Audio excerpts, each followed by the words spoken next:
imagine if you were an alien who, was visiting the Earth for the first time from some other galaxy.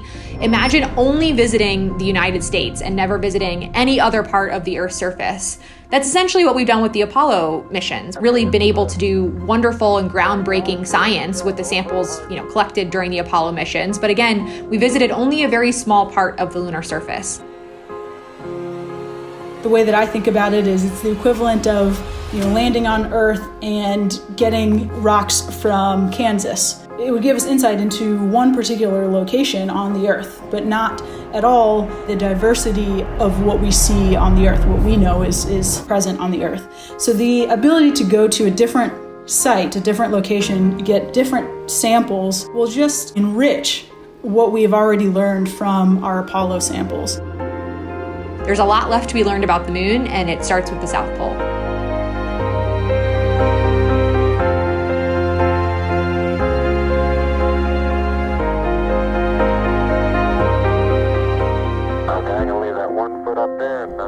Artemis astronauts will fulfill a different mission in a unique environment.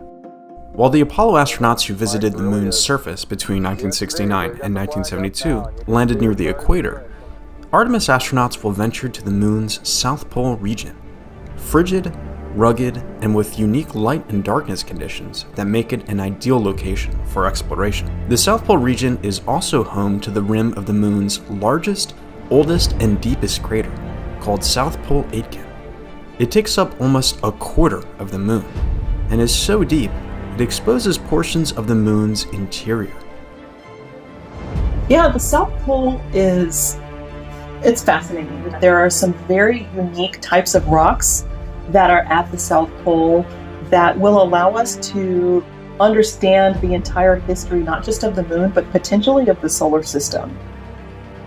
Very early on in lunar history, we think that there was this increased period or very intense period of huge material hitting the surface of the moon, creating these really large craters or like giant holes, which we actually call basins. So getting a sample of impact melt from this basin would kind of help us bracket that early period of time. The moon's South Pole region has resources that are vital for long-term exploration. Because the moon is barely tilted relative to the sun hovers over the horizon at the South Pole. Imagine a flashlight turned on, laying on a table. That's how the sun illuminates the South Pole. Light at the South Pole strikes at such a low angle, it brushes only areas of higher elevation, such as crater rims. These locations have sunlight for extended periods of time to harness for power. At the same time, the bottoms of some deep craters are shrouded in constant darkness. Scientists have measured the coldest temperatures in the solar system inside these craters, which have become known as perfect environments for preserving water for eons.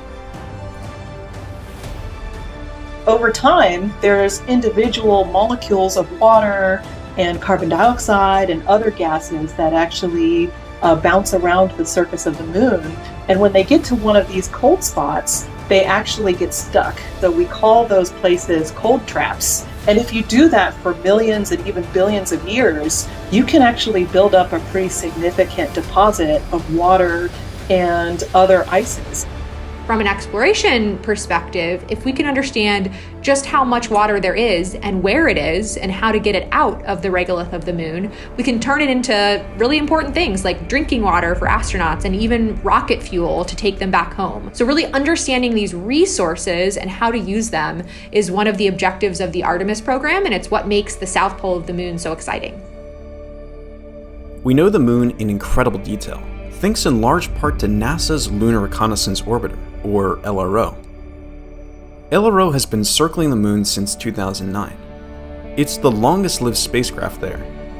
Through tens of thousands of orbits and data from 7 instruments, LRO has mapped the moon's temperature, geology, radiation environment, and is providing insight on how the moon is changing over time.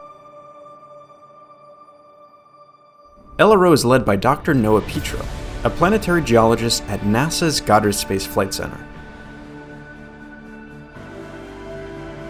LRO is this incredible mission. It was launched in 2009 as the opportunity to go back to the moon, to create this three-dimensional, high-resolution, high-definition atlas of the moon.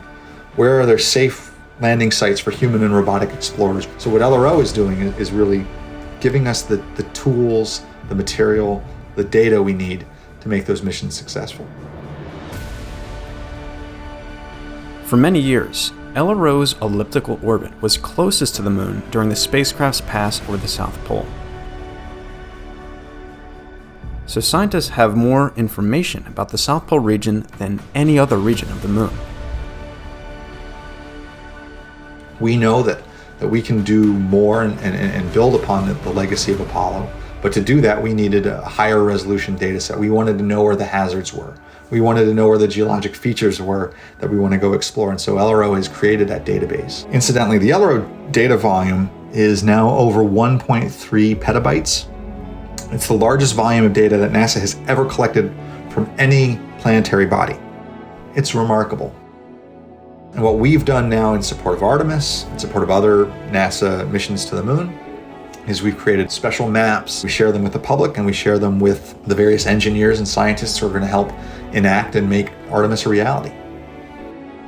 You know, this is basically a Google Maps of the moon, taken from pictures from the Lunar Reconnaissance Orbiter camera, and you can just zoom in and see a 5-meter boulder on the surface of the moon. That's just crazy. I could spend all day, and I have spent all day, sometimes just browsing around different parts of the moon, just looking at air rocks. This wealth of information will make it easier to find ideal locations for a NASA base camp, and to quickly identify scientifically interesting areas to visit nearby.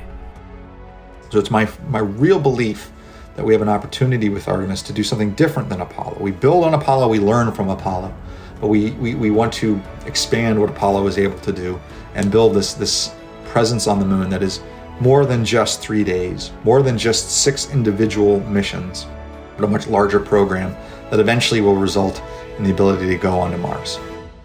Mars is quite a bit longer away from our own planet than, of course, the moon is. It takes several months in some cases to get to Mars, and it's therefore going to be really critical when we have astronauts walking around on the surface of Mars to be able to stay there for longer periods of time. You've just spent 6 or so months to get there. You want to really be able to explore the surface around you, and having the ability to live off the land and know how to conduct exploration for longer periods of time is going to be critical for Martian exploration, and lessons learned for that sustainable type of exploration start right here at the moon. So there's still so much for us to learn from going back to the moon from a scientific perspective that it's a no-brainer in my head.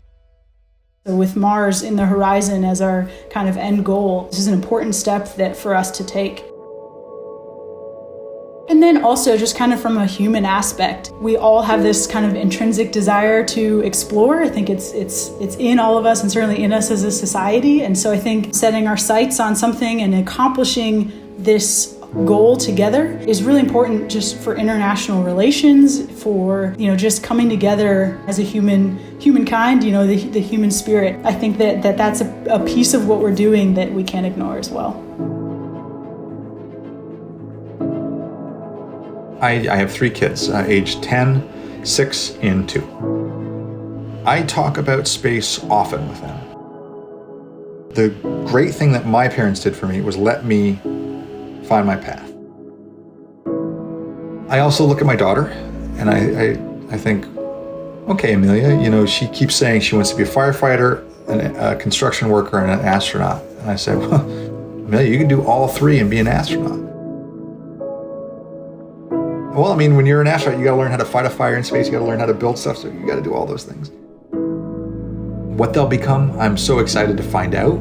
But I have no idea what they're gonna end up gravitating towards. So why is the moon my favorite body to study? I think growing up, you could always see it in the sky. You could see some beautiful stars and maybe Mars or Jupiter as like small little dots, but the moon is just there in all its glory. It's like our nearest and dearest neighbor, and you can even with the naked eye, you could start picking out features on the moon. I think that was really cool. This is thousands of miles away, and you can still kind of be a geologist from the ground if you want to. And I think that's really cool. And that's why I always wanted to study the moon. Just seeing people walk on the moon, on this foreign planetary body, looking at images like the one behind me here, I think that always blows my mind. I will say with my 2-year-old, what I have noticed recently, and this is wonderful, is that when he sees the moon, we're out for a walk, we're driving around, or outside a window, we'll go, moon, moon. And just the fact that he can look up and see, oh, moon, moon, that makes me so happy.